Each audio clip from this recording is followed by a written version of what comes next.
you. Thank you very much. Thank you very much. Thank you. Oh, boy. I want to talk to you about something that I think all of us can identify with. You can either live your dreams or live your fears. And I think the majority of people actually are not living their dreams, but are living their fears. So I want to ask you a question. What are your fears? What are you afraid of? What are you scared of? Because we all have fears, don't we? We all have something that's blocking us, that's holding us back. And as we begin to look at life, what we realize is that the reason that most people are not living out their true potential, are not doing all of the things that they would really like to do, is because of fear. Some people call fear false evidence or expectations appearing real.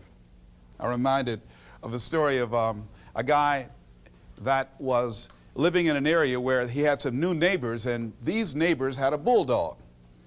And when he came home every day, this bulldog used to chase him about a half a block from his house. Every day, he would have to streak home. I mean, he would just run. This bulldog would be right on his heels. And so he just got tired of that, because he would go home about a half a block away from home. He would look around for this bulldog, and he would see him, and he would go walking casually along, and this bulldog come out of nowhere, woo, woo, woo, and start chasing him, and he'd run home. So this one day, he just got tired. And so when the bulldog was running after him, he started running. He saw a rock, and he stopped to pick it up to throw at the bulldog. And when the bulldog got up on him, he started barking. He realized the bulldog didn't have any teeth in his mouth.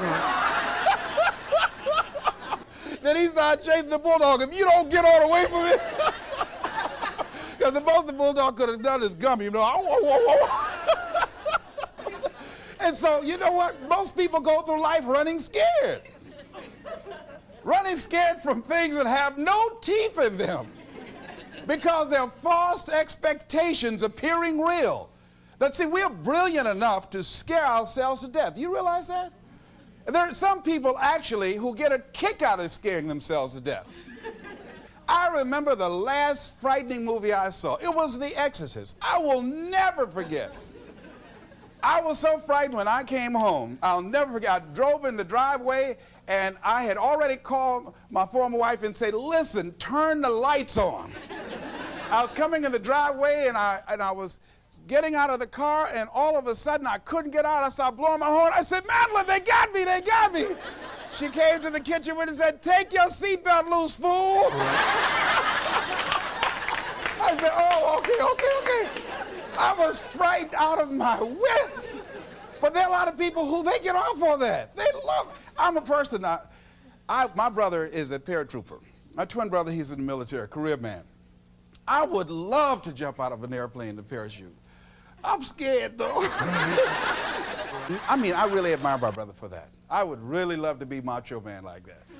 What are the things that you fear that's been keeping you from living your dream, that's been keeping you from doing some things that you would like to do? Just think about those things. And how do we begin to handle that? Abraham Maslow said that life is about growth. And he said, you can either go back to your comfort zone, and there you won't find any growth, or you must be willing to go forward and face your fears again and again and again, because you're never going to have a fear-free existence. I mean, some fear is acceptable and legitimate. There are some things that you really should be afraid of. Now, you shouldn't allow it to immobilize you. You acknowledge it, you take it into account, and you carry yourself accordingly. There are times that we should proceed with caution. But it's the difference between being stopped by fear. It's the difference between having a fear and the fear having you.